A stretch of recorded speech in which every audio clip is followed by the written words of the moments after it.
A statement released this morning by the ministry, the chief director of the health ministry says it had rather successfully negotiated downward the prices of the vaccine. Now that is a 12 paragraph or more than that, but about 12-point bulletin, 12-point response that the ministry sent through. And that's what you're seeing on the screen right now. The point 5, between 6, 7 to 9, you find the response that the ministry is giving. So let me just quickly give you an idea. At the 6th point, it says, against the background of non-response from direct channels and global shortages of the vaccine, the Ministry of Health responded on the 9th of March, responded to an offer from the private office of H.H. Sheikh Ahmed Dalmood Al Maktoum of the United Arab Emirates for the supply of total quantity of 3.4 million doses of Sputnik. And then if you look at the point 7, it talks about the unit price, which it says was negotiated at a meeting held at the MOH with representatives from the MOH and office of Dalmood Al Maktoum, who had traveled to Accra for the purpose. And then it goes on to say that the MOH, after ascertaining the type and nature of vaccine through the delivery of 15,000 doses, placed an order for the supply of 300,000 of the doses there. Let's move to point number 8, where it says it should be noted that the $10 price per dose, which is being proposed as the correct price, is the ex-factory price, which is only obtained from government to government arrangement. The government of Ghana was unable to obtain direct supplies from the Russian government as stated earlier, hence the results of the market. The final point I'd like you to pay attention to is the point 9, which says that the initial price was quoted at $25, but this was negotiated downwards to to 19 US dollars.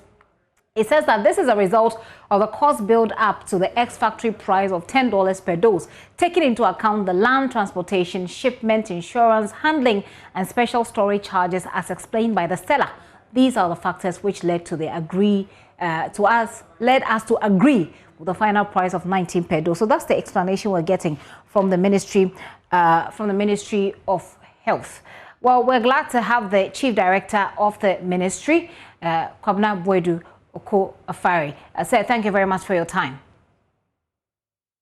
It's a pleasure. Right. So we'll be talking soon to Mr. Boadu, who has just joined us. Right. Well, I was going to bring in head of our health desk, Fred Smith, to walk us through fresh details emerging from this entire controversy, but we'll engage Fred shortly. Let me start with the Chief Director for the Ministry of Health. Sir, thank you once again for your time. Let's start with what difficulty the ministry had in contacting the Russian government. You indicate here in your response in the statement that you put in the efforts, but it yielded no result. What exactly was the difficulty? Well, thank you very much. The difficulty was that there was no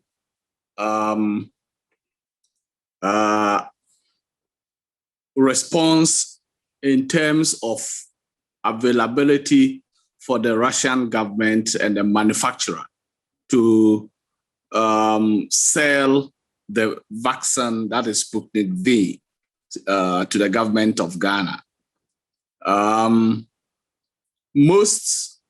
Almost all our dealings, in almost all our contacts, we had to do letters indicating agents who we would want to use to supply the vaccine, and that had been the bane of the Russian manufacturers. It's difficult to get the vaccines directly from the manufacturers. You always have to get an agent to be able to do it.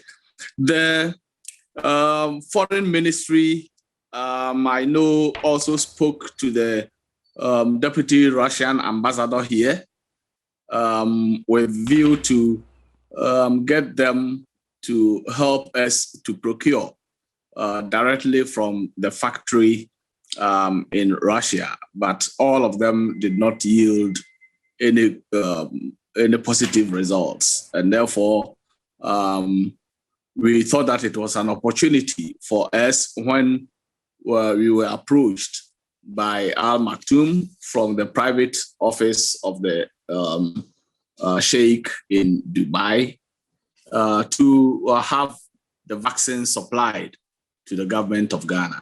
So let me just help my viewers understand this a little bit. The request was made to, and this was supposed to be a government-to-government agreement, because that's what this procurement of vaccines are supposed to be, government-to-government understanding. That did not work. Did you get any response? You indicated that you had to use agents to get through to the manufacturer, but between our government and the Russian government, what response did we get from them indicating their inability to help us get the vaccines through that channel? Well, our engagement with the Russians indicated that we had to use an agent. Okay. Because that is how they deal with the vaccine supply. For all the contacts that we made, we had to get an agent who will deal with the manufacturers directly and not necessarily go through the government directly. Okay. Right. So with that in mind, you were happy to engage this middleman who came on board subsequently. But the WHO has warned against the use of middlemen. Was this information available to the ministry at the time it made this arrangement with this middleman? Please come again. The WHO has warned countries against the usage of middlemen when it comes to purchasing vaccines. My question is whether or not at the time we were engaging this middleman, whether this information was available to us. Why did we go ahead to engage a middleman despite the WHO's warning? Well, whether the information was there or not, I think whenever you are dealing with middlemen, you have to be very prudent. You have to be very careful who you are dealing with. So it's not a matter of WHO. We ourselves were very prudent in whoever we are dealing with. And it's not only one agent or one middleman that we are dealing with. So we have had so many of them, and we are very careful who we are dealing with. Okay. I refer, sir, to your statement, which says, and this will be point 7, which says that the MOH, after ascertaining the type and nature of the vaccine through the delivery of 15,000 doses, placed an order for the supply of 300,000 doses of the vaccine at a cost of $5.7 million. This is yet to be delivered. Question, sir, on this is, have we paid any money regarding this transaction? We haven't paid any money directly to the suppliers. We in the agreement, we only established letters of credit. And if you know how letters of credit work, is the bank that will establish it, and it's only paid, the money is paid on delivery. So the payment is made to the supplier only on confirmation that the commodities have been delivered. So far, 15,000, now 20,000 doses have been delivered. When the agents came to Accra for negotiations, they came with 15,000 doses to prove that they can deliver. And then later on came with another 5,000. You know that Sputnik V comes in 2 components. So if you get 10,000 doses of one component, you have to get 10,000 doses of the other component to make it complete. So we have 20,000 doses, and it was to prove that they can deliver. So we have that in our custody, but no money has paid. We will only pay them after all the 300,000 doses have been delivered. But yes, we have established letters of credit to that effect, but the money will only go to them when they have delivered fully the 300,000 doses, and we have indicated that the delivery is complete. Okay, so people will ask, 20,000 doses, it won't come for nothing. At least we'll have to show some level of commitment. I mean, that's the logical business process. Apart from the letters of credit that you talk about, does it mean that nothing at all, not even a cedi, has gone to the people who have provided you 20,000 doses? Not a peso, not even a peso, a penny has gone into that. And are we not concerned about expiry dates in this case, since we have you said we have it in our custody, 20,000 doses in our custody? Expiry dates not a problem?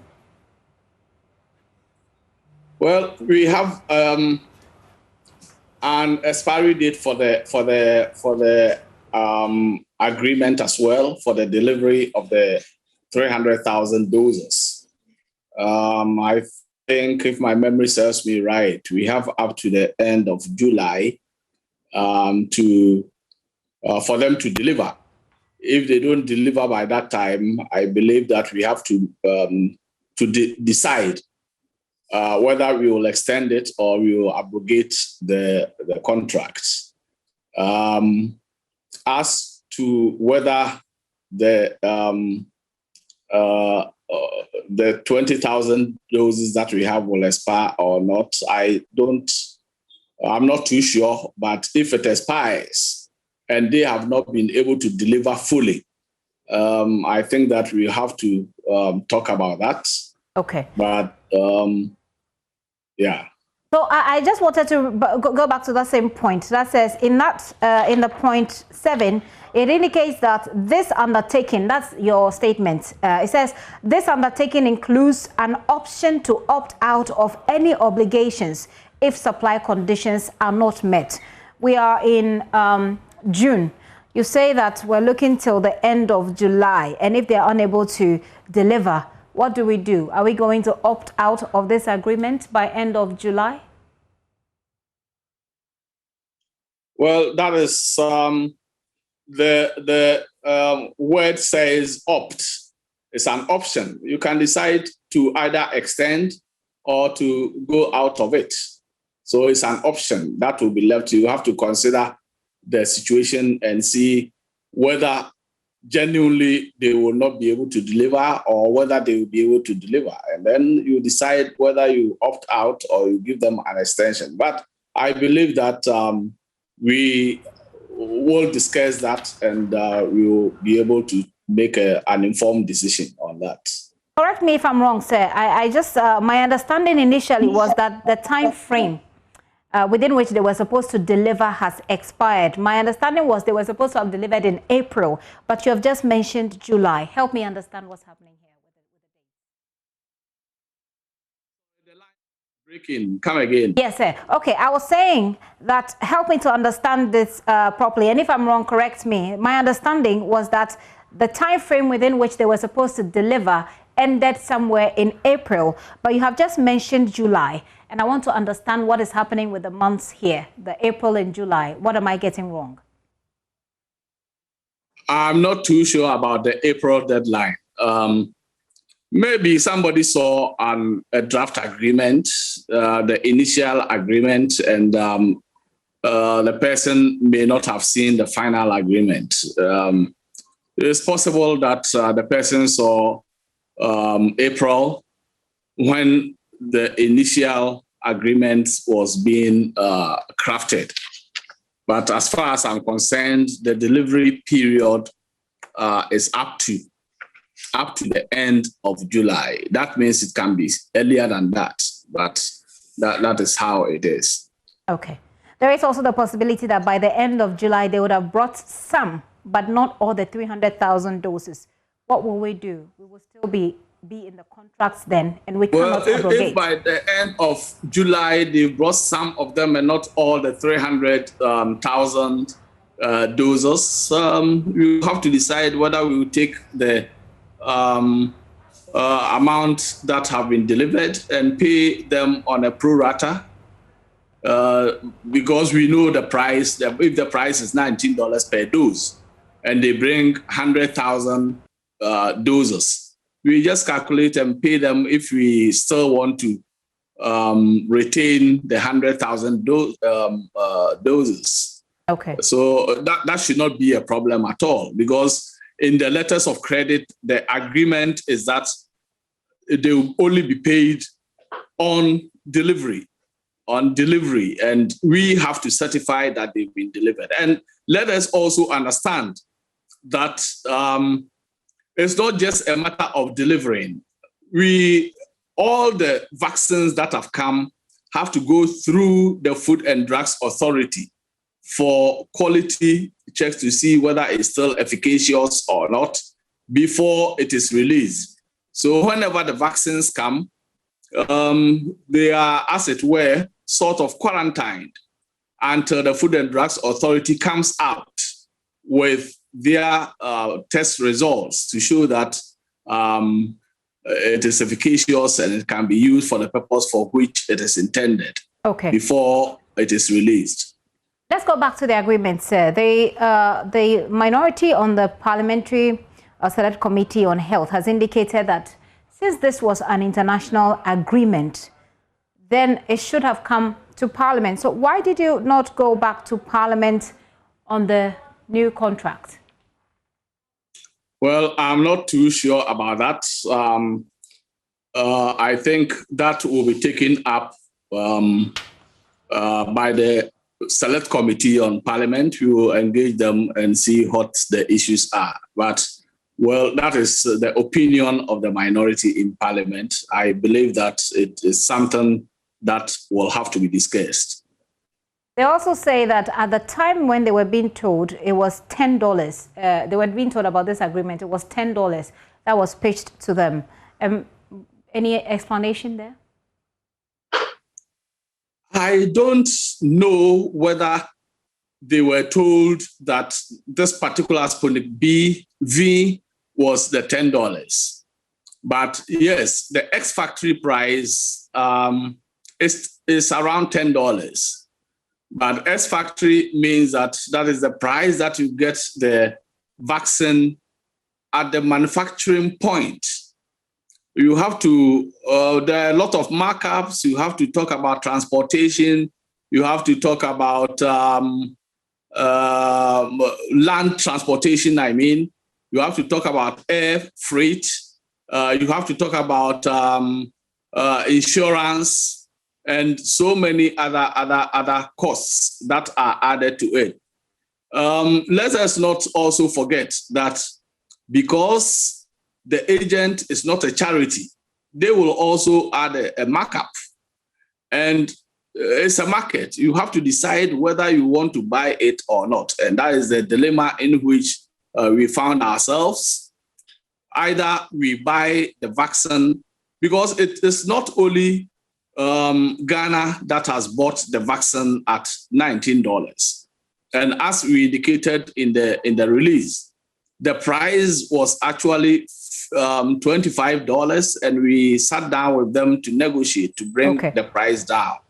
Okay. So it's up to you to decide whether you allow the people to go without vaccination or you buy it and vaccinate the people with it.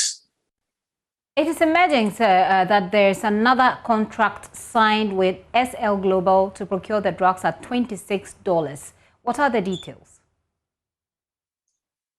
Well, yes, we are signing an agreement with SL Global, which is a Ghanaian company, but I'm not aware that it is $26. I haven't seen that.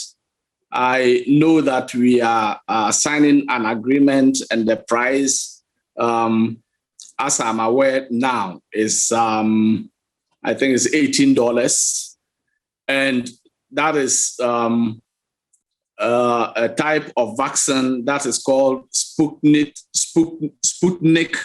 Light. And the Sputnik Light is a single shot dose. So it is not a double dose. You take it once, and that is it. So that one is $18 that we are negotiating with, and not $26. I'm not aware of $26. Okay, but then it also appears that in our quest to achieve herd immunity, which is what the Ministry of Health is doing, that we seem to have sacrificed due diligence in the process. Can you explain what you mean by sacrificing due diligence? I don't understand that. Sacrificing due diligence, especially if you should go back to the previous agreement where the use of this middleman apparently has concerns with the investigation that was done by the Norwegian paper. For example, I'm using that as an example, where they say that this person is the same person that seemed to have a lot of questions around him in the Ameri deal, for example, and other concerns with people that he dealt with who are having issues with the Norwegian government. Well, the man is a businessman. He is a businessman, and every businessman every business person is rational. So it's a matter of sitting down to negotiate with the person. This is a supplier's market. So if you need the thing and it's not available, and you have to sit down and negotiate, I don't think that the person forces you to buy it. You either buy it or you leave it. And if you need the thing urgently and you weigh the pros and the cons and you think that you want to buy it, you go in and buy it. But to say that the person is the same person who has a tag on him or her, I don't know about that. We have a proverb that says that if a river drowns you, does that mean that you don't drink water again?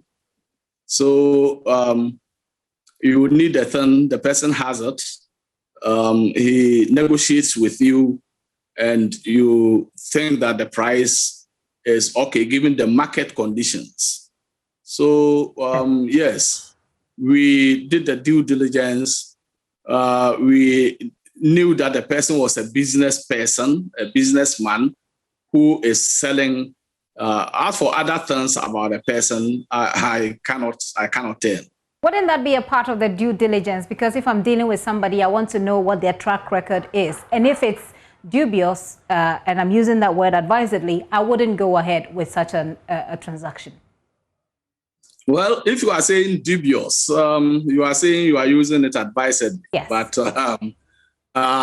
in the same way... Is that to essentially say, did you not find anything that stopped you in your tracks when you're dealing with such an individual, even in the face of an emergency, as you put it? The market price that we bought the vaccine were the same. It wasn't that particular agent alone who was selling at that price. So it was a market price. Okay. And one other thing is that we keep on saying that Ghana bought overpriced vaccine. I don't understand overpriced. I don't think that it was overpriced. The price was higher than the official price. Yes, that is true. But if the market condition is such that that is the price that is ruling in the market, I don't think that it would be fair to say that it is overpriced. Because it's a supplier's market. Very well then. And if you could help me, how then does the ministry, for example, explain our inability or our government's inability with all the clout to have access to the vaccine government to government level, but that an individual can have that access that we or our government, as with its clouds, could not. How does the ministry explain that?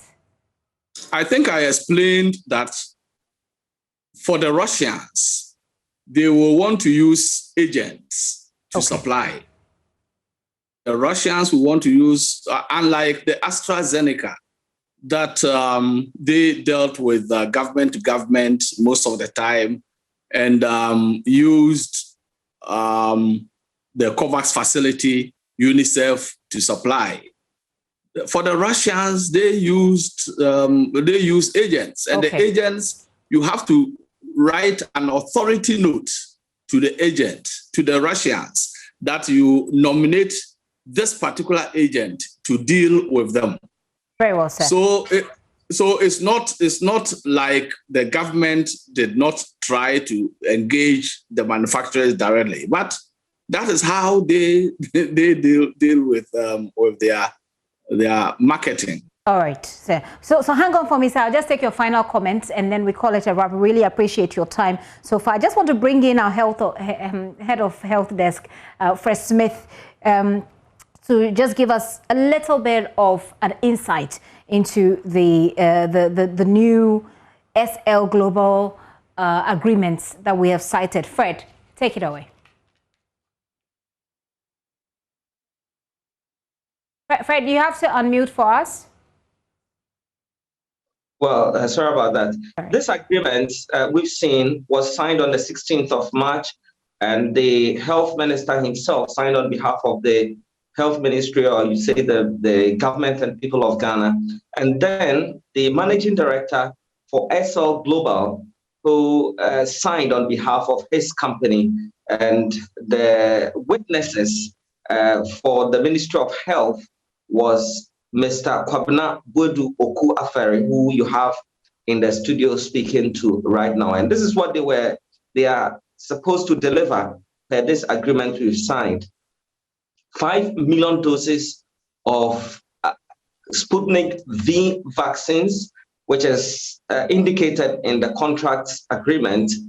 And this will be delivered every 30 days. So the first batch of 1 million is supposed to be delivered 30 days after the agreement has been sealed, and then another 1 million to be delivered 60 days later, another 1 million 90 days later, and then it continues like that until the 5 million are fully distributed or delivered to Ghana.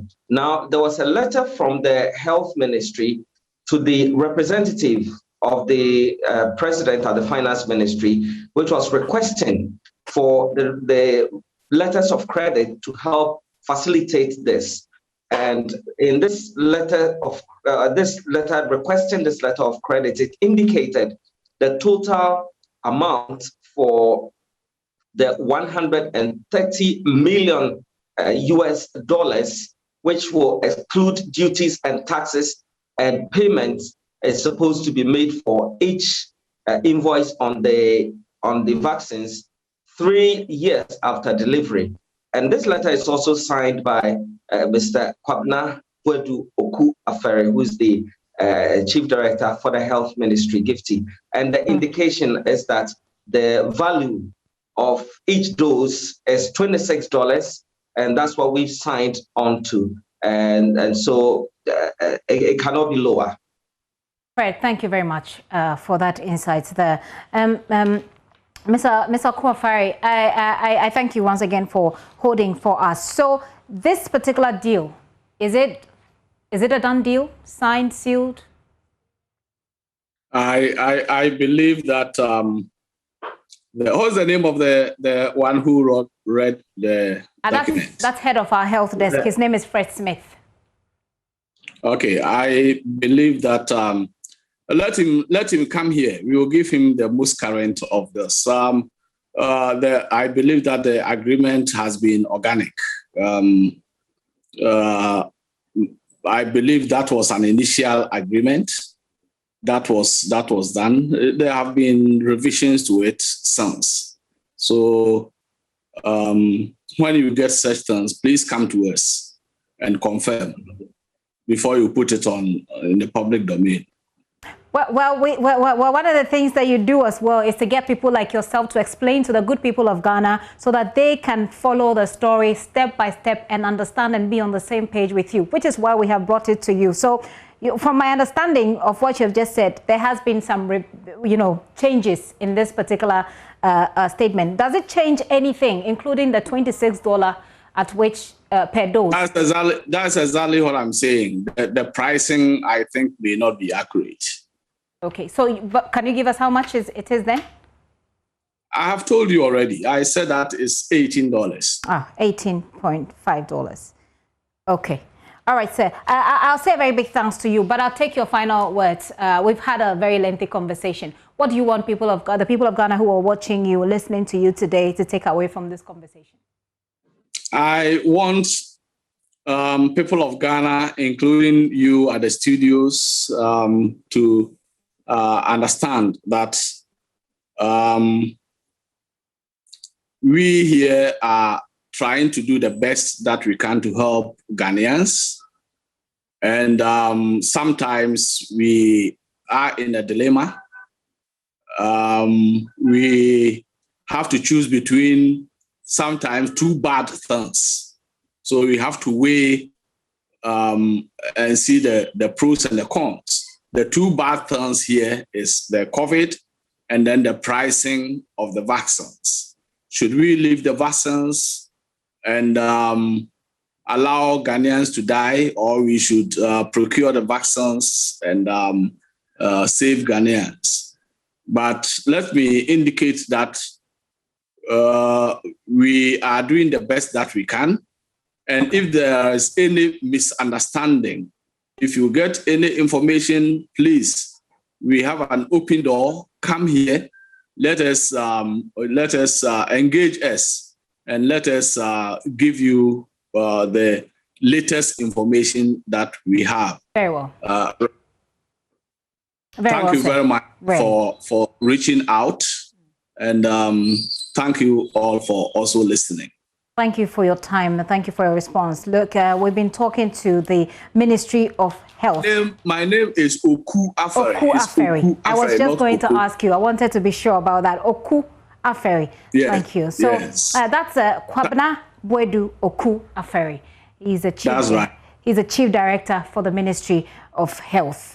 And he's just giving us, breaking it all down. There's a lot of information I know to digest, but I know you have your own takeaways. Look, you are the Ghanaian taxpayer. We want to hear from you.